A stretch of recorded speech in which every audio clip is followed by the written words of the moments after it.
Deltoid is one of the major muscles moving the shoulder joint.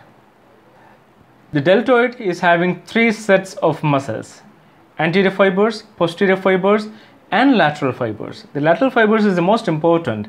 That is one of the two major muscles which is abducting the shoulder joint. So here is the scapula.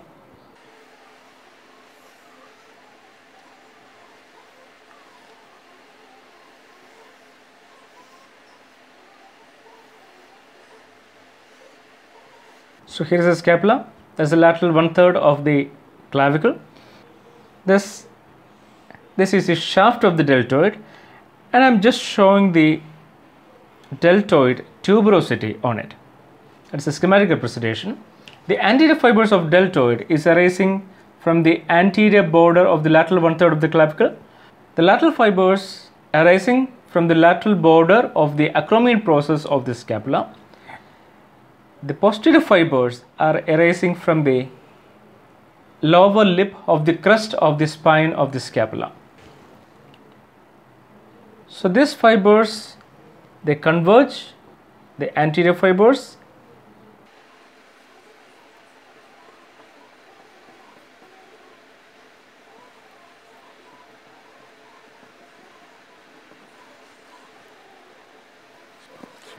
the lateral fibers has tendons inside, so that the fibers inserted to these tendons within the muscle. So the lateral fibers of the deltoid is an example of multipinnate muscle.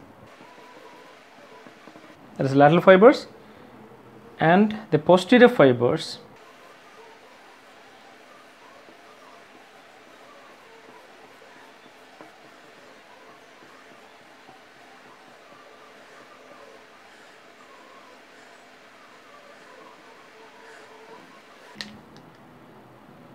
So here is the anterior fiber,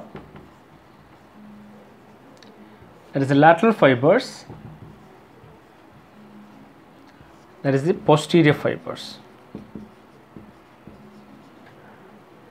That is where the deltoid is inserted, and that is named as the deltoid tuberosity.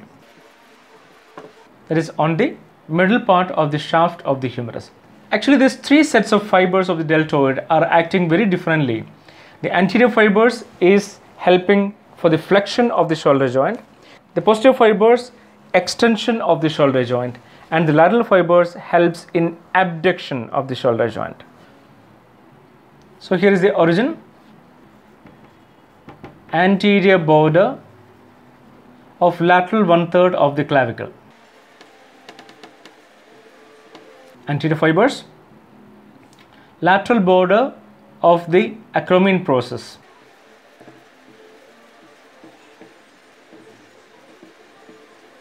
As the origin of middle fibers,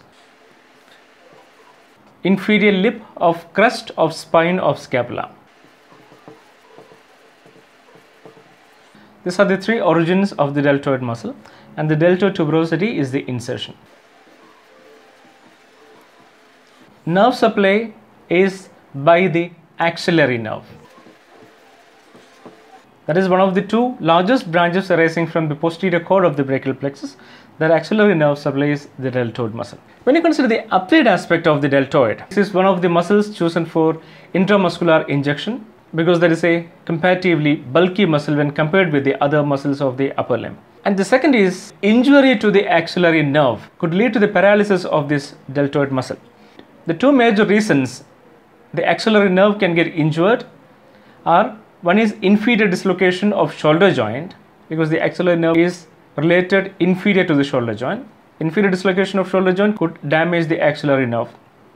The second possibility is the fracture at the surgical neck of the humerus could lead to the injury to this axillary nerve. Whatever the case, if there is an injury to the axillary nerve, that will result in the paralysis of the deltoid. There are two effects for the paralysis of a skeletal muscle. The immediate effect of injury of a nerve supplying a skeletal muscle is the tone of the muscle will be lost. The muscle can no more contract. When the axillary nerve is injured, the deltoid will become paralyzed, and it will result in muscle wasting. The volume of the muscle slowly reduces and size. So actually this deltoid muscle gives a round contour for the shoulder. When the muscle is paralyzed, that round contour will become flat. So there will be a flattening of that shoulder. In addition to the deltoid muscle, it also supplies the skin overlying the deltoid muscle. When there is a damage to the axillary nerve, it leads to the paralysis of the muscle, as well as it leads to the loss of sensation of skin overlying the deltoid muscle. There is anesthesia on the skin overlying the deltoid muscle. That condition is named as regiment badge anesthesia or regiment badge palsy.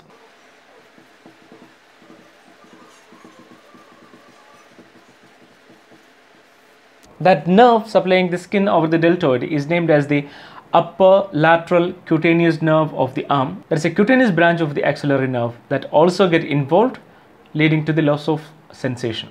When considering the deltoid as a site for intramuscular injection, axillary nerve runs through the deep aspect of the deltoid and it runs through the lower part of the deltoid. So that is why the upper part of the deltoid is considered to be the safe site for intramuscular injection to avoid pricking the axillary nerve. That's all about the deltoid muscle.